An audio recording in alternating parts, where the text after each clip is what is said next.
하나님의 말씀은 마태복음 10장입니다. 마태복음 10장 40절에서 42절 말씀입니다. 찾으셨습니까? 네, 세 절 말씀인데 우리 같이 한 목소리로 읽도록 하겠습니다. 시작. 너희를 영접하는 자는 나를 영접하는 것이요 나를 영접하는 자는 나를 보내신 이를 영접하는 것이니라.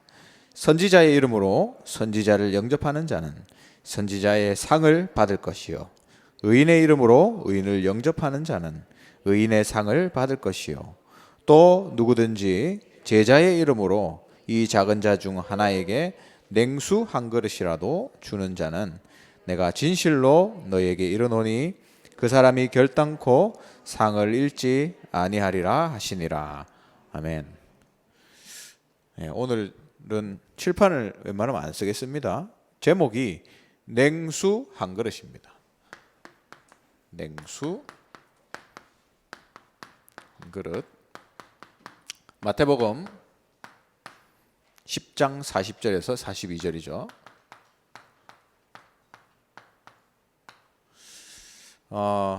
우리가 이 사람이 하나님 자녀 됐잖아요. 근데 이 사람이 오늘 말씀대로 그리스도의 풍성함을 누리면 이 사람이 복음화가 됩니다. 우리 다 체질이 다르잖아요. 한국 사람도 다르고 중국 사람도 다르고 또 오늘 우리 권사님 기도하셨지만 우리 북한 분하고 남한 분하고 또 생각이 또 많이 달라요. 그리고 다른 것을 떠나서 복음이 아닌 것이 우리 안에 많이 들어와 있습니다. 그래서 우리에게 필요한 것은 그리스도의 풍성함이다. 그리스도가 우리 안에 계속 들어올 때 우리가 생각하지도 못했던 각인과 뿌리 체질이 바뀌어지면서 내 자신이 복음화되는 거예요. 복음화되기 전까지는 내가 가진 것 때문에 내가 힘들죠. 근데 시간이 지나면 지날수록 내게 없어지고 복음화가 되는 겁니다. 내 자신이. 그러면 그리스도로 만족하게 되고 행복하게 돼요. 비로소 행복한 인생이 됩니다. 이거는요, 다른 걸로 행복할 수가 없어요. 왜? 인간은 영적 존재이기 때문에. 그래서 복음화가 그렇게 필요한 겁니다. 그리고 하나님은 영적인 분이시기 때문에 인간은 반드시 하나님을 영으로 만나야 돼요. 그래서 영적인 세계를 알아야 되는데 하나님이 계신 보좌, 하늘나라에 계시죠. 하늘나라에 계신 그 보좌, 우리 안에도 계시지만 하나님은 하나님의 보좌, 천국 보좌에 앉아 계십니다. 그 의자를 얘기하는 거예요. 그 보좌와 내가 통해야 됩니다. 내가 거기하고 끊어져 있으면 영적인 힘이 없는 거예요. 그래서 날마다 보좌화가 돼야 됩니다. 매일매일 보좌와 통하는. 인간은 영적인 존재이기 때문에 눈만 감아도 영적인 세계로 들어갑니다. 제가 그 섬나라에서 귀신 들린 분하고 그 귀신 쫓아내는 거 한 적이 있거든요. 근데 그분이 눈 감고 우리가 같이 길게 호흡하면서 기도하자고 제가 같이 그걸 했어요. 그래서 같이 호흡하면서 기도를 하려고 하는데 이게 사단이 건드리더라고요. 이분이 사단이 건드리는 데가 언제냐면 예배 드릴 때. 제가 가정 예배 드리니까 사단이 엄청 건드려요. 그리고 주일 예배 모여서 드리면 처음 시작할 때 사단이 역사한다는 게 뭐냐면 자꾸 귀신 얘기를 해요. 자기 목소리가 아니고 귀신 목소리 막 얘기하는 거예요. 그리고 축도할 때 완전히 뒤집어집니다. 와 하면서 발악해요. 영적인 시간이란 말이죠. 축도할 때 근데 이분이 눈 감고 기도하니까 바로 또 사단이 역사하더라고요. 그 말은 뭐냐면 우리가 지금 이 시간 눈만 감고 하나님을 바라보기만 해도 보좌와 연결된다 이 말입니다. 여러분의 영적인 부분이 열린다 이 말이에요. 그렇다면 우리가 기도 속에서 우리 삶이, 우리의 영혼이 보좌와 연결되는 이 시간이 있어야 돼요. 날마다, 순간마다 눈을 감지 않아도 내가 하나님을 바라보면 연결됩니다. 눈을 감으면 또 육신적으로 연결될 수 있는 좋은 환경이 된다고 해요. 근데 눈을 감지 않아도 우리는 하나님 바라보면 됩니다. 보좌화. 그래서 이걸 가지고 내가 가는 곳에 하나님 나라의 역사를 누리는 거예요. 내가 가는 곳에 기도 속에서 그 현장에 하나님 나라가 임하는 거. 그죠? 그리고 이제 이걸 가지고, 이 비밀을 가지고 현장을 정복해야 되잖아요. 정복해야 안 되겠습니까? 하나님이 그거 하라고 주신 건데, 하나님이 내 수준과 상관없이 시대의 서밋으로 세우시는 거예요. 그걸 뭐 시대 서밋화라고 얘기합니다. 복음화되고 내가 영적인 비밀을 아는 보좌화가 되고, 이걸 가지고 내가 현장에 나갈 때 내 수준하고 상관없이 시대 서밋으로 세워지는 거예요. 이걸 누리라고, 138을 누리라고 계속 말씀 나오지 않습니까? 여러분, 그냥 듣지 마시고 내 자신을 보세요. 나는 복음화가 됐나? 분명히 복음화 안 된 게 너무 많아요, 우리는. 그리고 나는 보좌화 되어 있나? 영적인 시간이 전혀 없잖아요. 그러면 이거는 생각할 수도 없습니다. 하나님이 세계 복음화하는 우리 중직자들과 산업인에게 여기에다가 있잖아요. 우리가 계산할 수 없는 경제가 딱 따라옵니다. 그게 하나님이 약속하신 거예요. 성경을 봐도 그렇고 사도행전을 봤을 때 중직자들이 어떻게 전도하는 것을 도왔는지 보면 하나님이 이렇게 하셨구나 알 수 있습니다. 그래서 여러분 한 분도 빠짐없이 이 세 가지 응답 받으세요. 복음화, 보좌와 시대 서밋합니다. 이 축복을 한 분도 빠짐없이 누리기 바라고요. 오늘 제 냉수 한 그릇이라고 했는데 여러분 첫 번째로 기억할 것은 냉수 한 그릇이 별거 아니잖아요. 근데 그걸 어디다가 쓰느냐, 거기에 따라서 이게 역사가 일어나고 안 일어나고 결정납니다. 여러분이 찬물 하나라도 복음을 위해서 쓰면 분명히 열매를 맺어요. 그걸 보고 작은 헌신이랍니다. 큰 헌신이 아니고 작은 헌신. 오늘 성경 읽었죠? 냉수 한 그릇. 여러분 이 냉수 한 그릇으로 한 나라도 살릴 수 있어요. 여러분이 조그만한 작은 일을 했는데, 내가 저 다민족에게 복음 하나 전해줬는데 그거 누가 알아줍니까 여러분? 안 알아주잖아요. 그렇잖아요. 근데도 하나님이 그걸 통해서 한 나라를 살려버린다니까요. 어제 우리 서밋 스쿨 237 서밋 스쿨 주말 캠프 출발하기 전에 이 말씀 나누는데, 지난번에도 제가 이 예화를 들었죠. 찰스 7세 프랑스에, 이 사람이 왕인데 하나님께 무슨 헌신을 하고 싶은 거예요. 뭐가 제일 좋을까 하다가 교회를 지어야 되겠다 이래가지고 자기가 가진 돈 다 내고, 또 사람들한테 얘기해서 우리가 성전을 지을 거니까 자유롭게 헌금해라 이래서 돈을 많이 모았어요. 이걸 가지고 성전을 지었어요. 짓고 나서 이제 자기 때 지었으니까 앞에다가 돌을 세워서 이름을 썼습니다. 찰스 7세. 얼마나 기뻤겠어요. 내가 하나님을 위해서 이렇게 성전을 지었구나. 그리고는 이제 꿈을 꿨습니다. 밤에 꿈을 꿨는데 손이 나와가지고 돌에 있는 이름을 쫙 지워버리고 진센돌프라는 이름을 쓰는 거예요. 진센돌프. 근데 한 번 꿨으면 그냥 넘길 텐데 이거를 연달아서 두 번 더 꾼 거예요.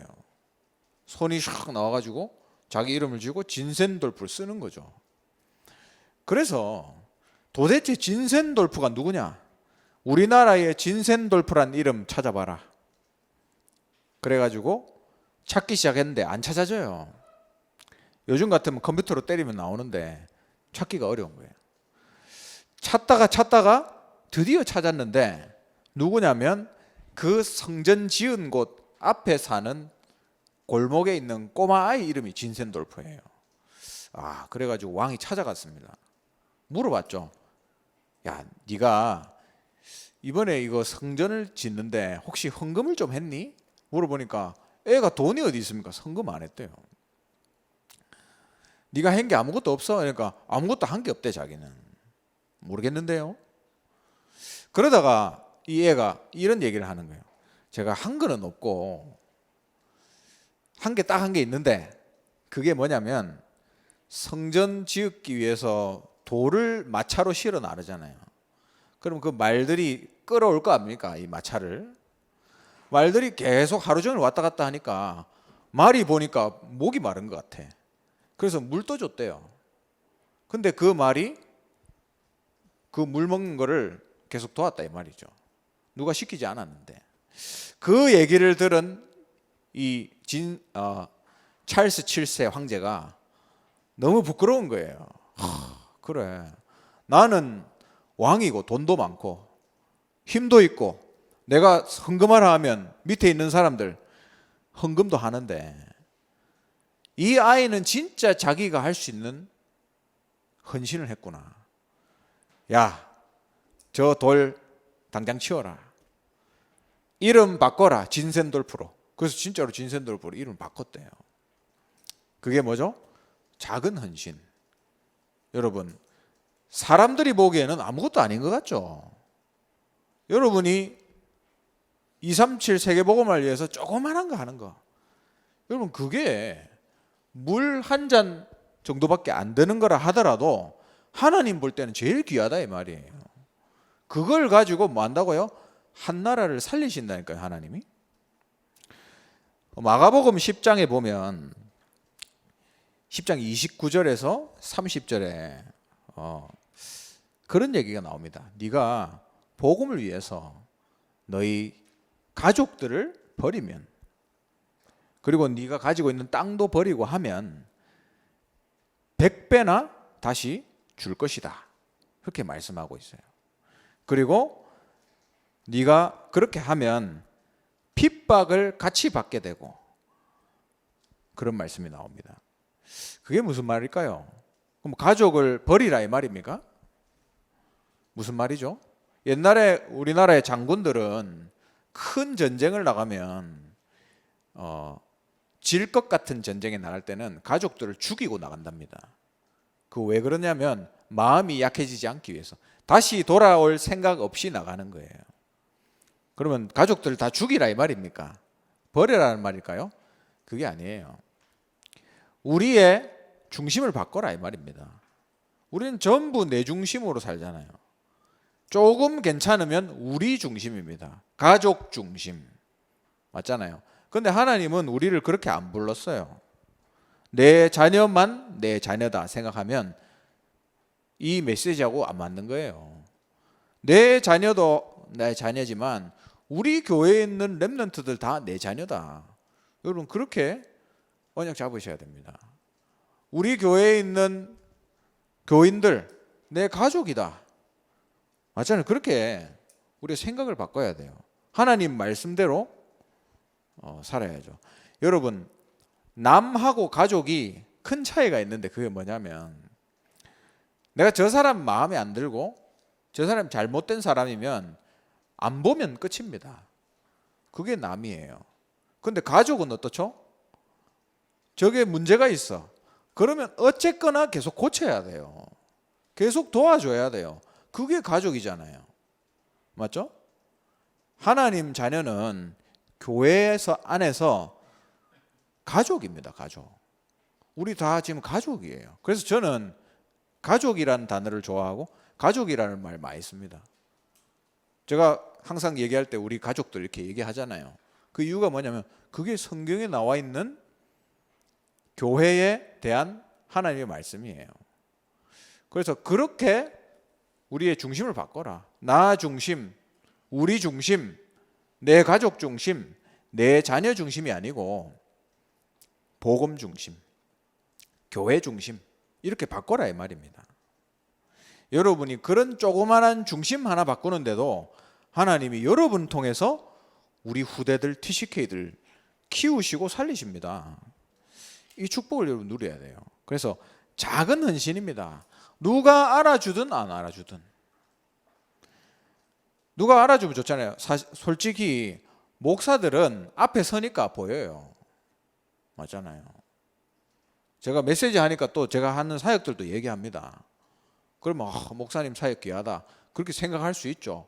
근데 여러분이 하시는 사역 누가 알아줍니까? 누가 뭐 차비를 줍니까? 돈을 줍니까? 뭘 해줍니까? 안 하잖아요. 근데 여러분이 그 하는 조그마한 사역 때문에 한 나라를 살릴 수 있다니까요. 이 언약을 딱 붙잡아야 돼요. 물 한 그릇이라도 상을 잃지 않을 것이다. 그래서 작은 헌신 첫 번째로 기억하시고요. 두 번째는 여러분 오늘 찬양도 불렀지만 여러분 전도자로 그리스도의 제자로 하나님 부르셨잖아요. 전도자는 역사의 중심이라는 걸 기억해야 돼요. 내가 만약에 현장에서 전도자로 서 있다면 역사의 중심이다 나는. 다니엘서 12장 3절에서 보니까 많은 사람을 옳은 대로 돌아오게 한 자는 별과 같이 빛날 것이다 했습니다. 전도자를 세상은 우습게 보죠. 아무것도 아닌 것을 하고 있는 것 같잖아요. 근데 하나님은 전도자를 가장 귀하게 보십니다. 근데 결국에는 보면 모든 시대와 역사는 복음을 따라서 흘러요. 근데 이 복음이 누굴 통해서 흐르냐? 전도자를 통해서 흐릅니다. 그러면 이 복음을 전하는 전도자가 하나님 볼 때 가장 귀하고 역사의 중심, 역사를 움직이는 사람이 바로 전도자다 이 말이에요. 세상이 볼 때는 별로 안 대단하죠. 여러분이 하는 일 누가 대단하다고 생각합니까? 잘 알지도 못하는데. 근데 여러분이 하는 작은 헌신을 통해서 하나님은 역사와 시대를 움직인다니까요. 이 사실을 기억해야 돼요. 그래서 이 전도자의 일은 대단한 것에서 시작하지 않는다. 작은 것. 내가 할 수 없는 것에서 시작하지 않아요. 내가 할 수 있는 것에서 시작합니다. 근데 이게 영원한 응답으로 이어진다. 이 사실을 기억해야 돼. 지난주에 제가 토마스 선교사 말씀드렸죠. 그분이 우리 조선에 복음을 어떻게 전했습니까? 누구 한 사람이라도 만나서 복음을 전했을까요? 못했어요. 물론 복음을 전하러 와서 참수당했지만, 그러나 이분이 한 게 뭐죠? 그냥 책 한 권 던진 거예요. 성경책 한 권. 근데 지금 우리나라가 어떻게 됐죠? 세계 복음화하는 나라로, 237을 위한 나라로 하나님이 쓰시고 계시잖아요. 그게 작은 헌신입니다. 그렇잖아요? 오늘 우리 북한 이제 헌신 예배인데 우리 권사님이 대단한 일을 할 필요 없어요. 복음을 위해서 작은 일을 한다. 하나님 그걸 통해서 한국에 와 있는 우리 북한 분들 살리고 아직도 닫혀 있는 저 북한을 우리 권사님 통해서 하나님 살리시는 거예요. 대단한 일을 할 필요가 없습니다. 작은 헌신입니다. 작은 사역을 통해서 사람을 살리는. 제가 청소년들한테도 복음 전해봤어요. 복음 전하니까 귀신에 시달리는 애들이 괜찮아지더라고요. 제가 한 거는 누가 알아줍니까? 전도사가 가가지고 복음 전했는데 뭐 그래 대단한 일입니까? 그건 당연히 전도사가 하는 일이지. 근데 이 아이가 영적으로 괜찮아지는 거예요. 얼마나 축복입니까? 하나님 보실 때는 제일 대단한 일을 하고 있는 거예요. 가정 문제로 힘들어합니다, 애들. 그 아이에게 일주일에 한 번 만나주는 거 한 번만 만나줘도 살아나거든요. 저는 그걸 알아요. 왜? 청소년들 많이 만나봤기 때문에. 옛날에 제가 옛날에 그 사역을 했잖아요. 근데 막 살아나요. 얼마나 귀한 사역인지 모릅니다. 그리고 우울증 걸린 사람한테 복음 전해봤어요. 우울증 이겨내더라고 이 사람 복음으로. 그래서 다시 회복되고 회사 못 나가다 다시 회사 나가고. 그게 뭐 누가 알아줍니까? 아니잖아요. 근데 이 사람 인생은 하나님이 이 사람 인생을 저의 작은 복음 전하는 걸 통해서 살리시고 쓰시는 거예요. 그럼 이 사람이 나중에 뭐 하겠습니까? 우울증 걸린 사람들 복음 전하는 일을 하잖아요. 증인 아닙니까 그게? 우리는 큰 일을 할 필요 없다. 전도자가 하는 작은 복음 전하는 거, 이걸 통해서 하나님이 사람도 살리고 한 나라를 살릴 수 있다. 여러분이 다민족 한 명을 그래 살린다, 그러면 한 나라를 살리는 겁니다. 어떤 친구가 제가 한 번씩 얘기하는데, 저는 외국 친구예요. 저는 이 복음을 안 받았으면 아마 자살했을 것 같아요. 아마 벌써 자살했을 것 같아요 하더라고. 그 마음 전 100%는 이해 못하지만 어느 정도는 이해갑니다. 그 친구의 상황을 제가 잘 아니까요. 하나도 제대로 된 상황이 없어요. 집에 자기 고향 얘기를 하던데 가족과 뭐 경제 문제, 가정 문제, 완전히 희망이 없어요 얘는. 근데 복음 전했는데 살아나는 거예요. 그래서 복음만 우리 가정을 살릴 수 있다, 이 언약을 딱 잡고 기도하고 있더라고요. 그러면 그 친구 한 명 통해서 나중에 복음 들어가면 한 나라 살리는 겁니다. 237 현장에 가정 하나 살리잖아요. 그럼 그게 곧 세계복음화, 그 나라 복음화로 연결됩니다. 성경만 던져도 복음화 되는데요. 그렇잖아요. 그리고 마태복음 24장 14절, 여러분 잘 아시는 본문이죠. 모든 민족에게 복음이 증거된 이후에 끝이 오리라.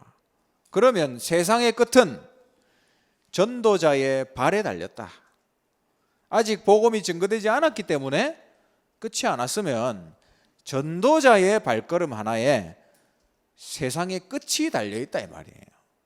역사의 중심은 바로 전도자다. 하나님이 그래서 전도자를 가장 귀하게 보시는 겁니다. 마지막으로 여러분 기억할 것이 있어요. 여러분이 정말 복음을 전한다면 그 복음 받고 살아난 한 사람, 그 사람이 여러분을 어떻게 생각할까요? 나는 저 장로님 만나서 살았어, 그렇게 생각할 거 아닙니까? 내가 저분이 아니었으면 내가 어떻게 됐을까? 그렇게 생각해요. 이 사람은 영원히 여러분의 제자가 되는 겁니다. 그리고 만약에 이 시대가 끝나고 우리의 인생이 끝나서 하늘나라에 갔다. 거기 가면 뭐가 남아 있을까요? 이 컴퓨터, 성경책 남아 있겠습니까? 이거 다 두고 가야 돼요. 들고 가는 거 딱 한 개, 뭐죠? 여러분이 복음 전한 제자, 같이 손잡 같이 갑니다. 영원히 남는 거예요. 천국에서. 그 관계가 무슨 관계일까요? 제자 관계 아닙니까? 영원한 상급이에요. 그래서 바울은 너희가 나의 면류관이다 이렇게 얘기했습니다. 얼마나 멋있는 말이에요. 여러분이 남긴 제자 한 명이 여러분의 면류관이다. 여러분 이런 인생을 살아야 됩니다. 그래서 대단한 걸 할 필요가 없습니다. 여러분이 할 수 없는 일을 할 필요도 없어요. 작은 거, 내가 할 수 있는 거. 뭘 위해서? 우리 가족, 이런 거 말고 복음을 위해서, 교회를 위해서 작은 거 하는 게 237까지 연결된다. 여러분 이 축복의 주역으로 서게 되시기를 주님의 이름으로 축원합니다. 기도하겠습니다. 하나님 감사합니다. 우리가 능력 없지만 우리가 할 수 있는 작은, 하나님 앞에 헌신하여서 냉수 한 그릇이라도 237 복음화의 상을 잃지 않는 전도자들로 우리 모든 가족들을 세워 주시옵소서. 하나님 이 시간 또 하나님께 예물 드립니다. 이 작은 예물이 237 나라 살리고 또 숨겨진 5천 종족 살린 일에 귀하게 쓰임받게 하시며 이 부분에 헌신하는 우리 모든 헌신의 손길들 위에 시대 서밋화의 응답으로 빛의 경제로 응답하여 주시옵소서. 모든 문제를 해결하신 주 예수 그리스도의 크신 은혜와 하나님의 영원하신 사랑하심과 성령의 내주인도 역사 충만하심이 237 언약 붙잡고 대단한 것이 아니라 내게 주어진 작은 일을 하나님 앞에서 헌신할 때에 이 작은 헌신을 통해서 상을 잃지 않는 그 축복 누리기 원하는 이 자리에 앉은 모든 우리 다민족부 귀한 사명자들 머리 위에 또 우리 귀한 다민족들과 그들의 나라 위에 지금부터 영원토록 항상 함께 있을지어다. 아멘.